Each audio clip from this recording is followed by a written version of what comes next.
hanggang may isang nauuhaw, hanggang mayroong mga puso nagtrusa nanganganglaw, hanggang mayroong naaalingin sa layaw ay nalulunod. Tayo ay mayroong gawain, tayo ay mayroong misyon. Ano, Pastor? Hanggang may isang naulila, hanggang may isang nakapiit, may kapansanan na pinsala, nakimbalo, nagkasakit, hanggang may puso at damdamin, naghahanap ng tugon. Tayo ay mayroong gawain, tayo ay mayroong misyon. Hanggang may isang naulila, hanggang may isang nakapiit, may kapansanan na pinsala, nakikalot, nagkasakit, hanggang may puso at damdamin, naghahanap lang ng tugon. Tayo ay mayroong gawain, tayo ay mayroong misyon. Hanggang mayroong misyon.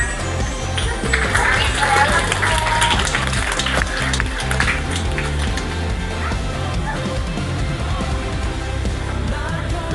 Salamat po.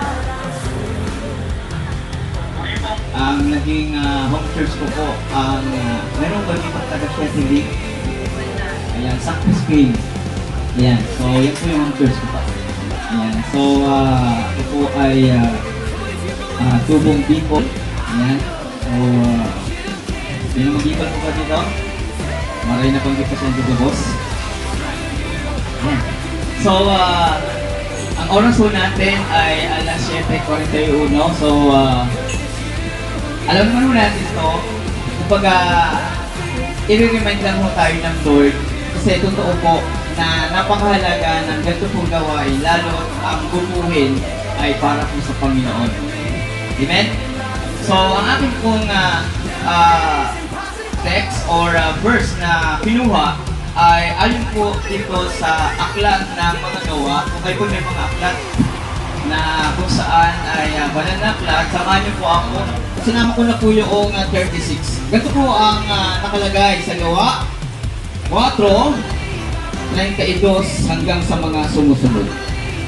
Nagkaisa ang damdamin at isipan ng lahat ng mananampalataya at di itinuring ni naman na sarili niya ang kanyang mga ari-arian, kundi para sa lahat, taglay ang dakilang kapangyarihan. Ang mga apostol ay patuloy na papatotoo tungkol sa muling pagkabuhay ng Panginoong Hesus. At ang masaganang pagpapala ay tinaglay nilang lahat. Walang kinakapos sa kanila sapagkat ipinagbibili nila ang kanilang mga lupa o bahay at ang pinagbilhan ay ipinagkatiwala nila sa mga apostol. Ipinamamahagi naman iyon ayon sa pangangailangan ng bawat isa. Ganun ang ginawa ni Jose, isang Levitang taga Cyprus na tinawag ng mga apostol na Bernabe, na ang ibig sabihin anak ng pagpapalakas loob. Ipinagbili niya ang kanyang bukid at ipinagkatiwala sa mga apostol ang pinagbilan.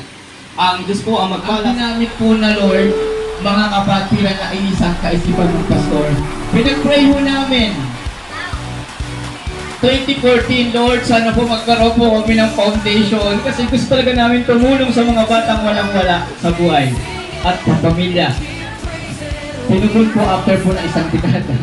Hanggang may isang naububo, hanggang may isang nauhaw, hanggang may isang puso na minumsaw na mamaglaw, hanggang nakaalutin sa layaw ay nalululong.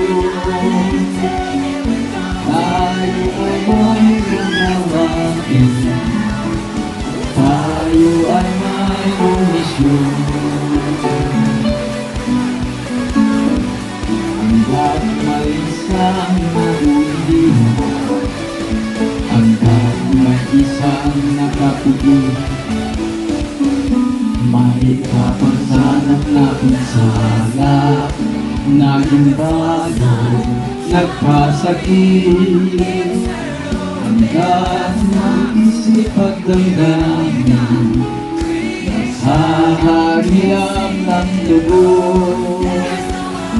Tayo ay mayroong gawain, tayo ay mayroong misyon.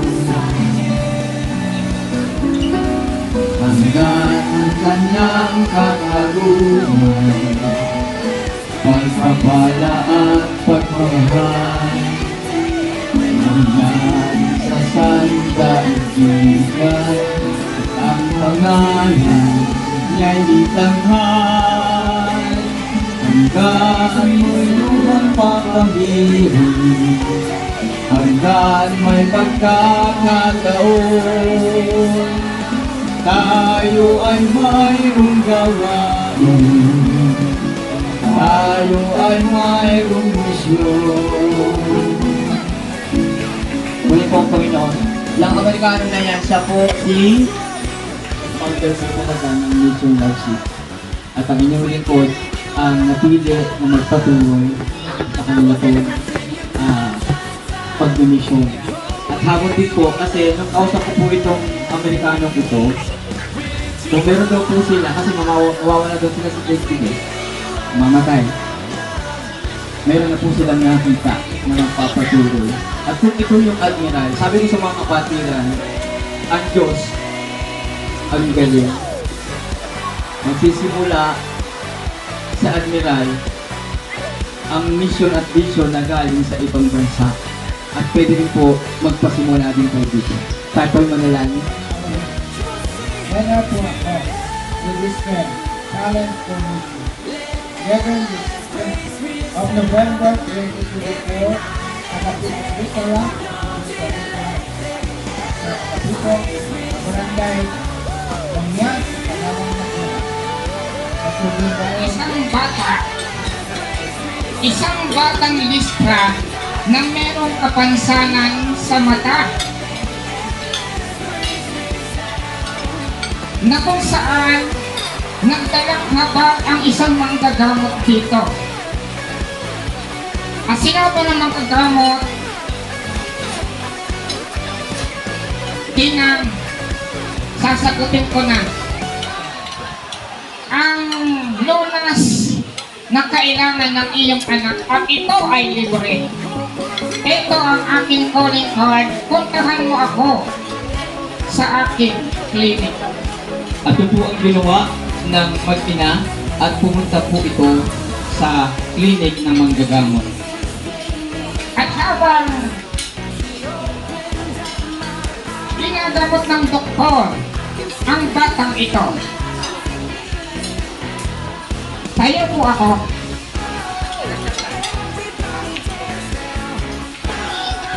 Napansin ng doktor na ang batang bulak ay merong hawak at yakap-yakap na teddy bear na walang mata, putol ang kamay at paa.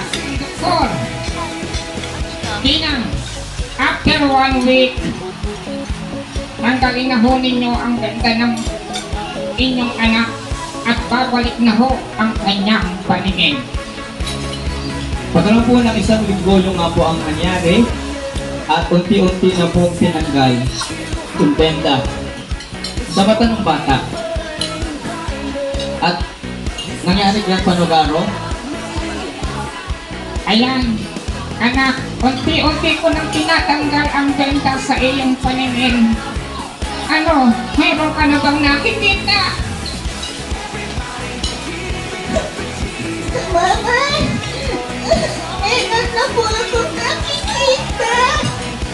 Oh, salamat po sa mga gamot na tumulong sa atin!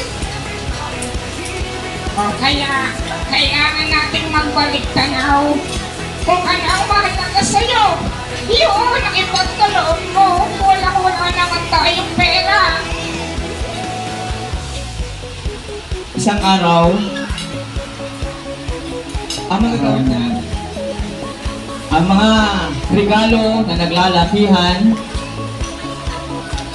pumapasok sa loob na kung saan parang ganito pong gawain. Makatawag pansin ang isang karton na balot ng Manila paper.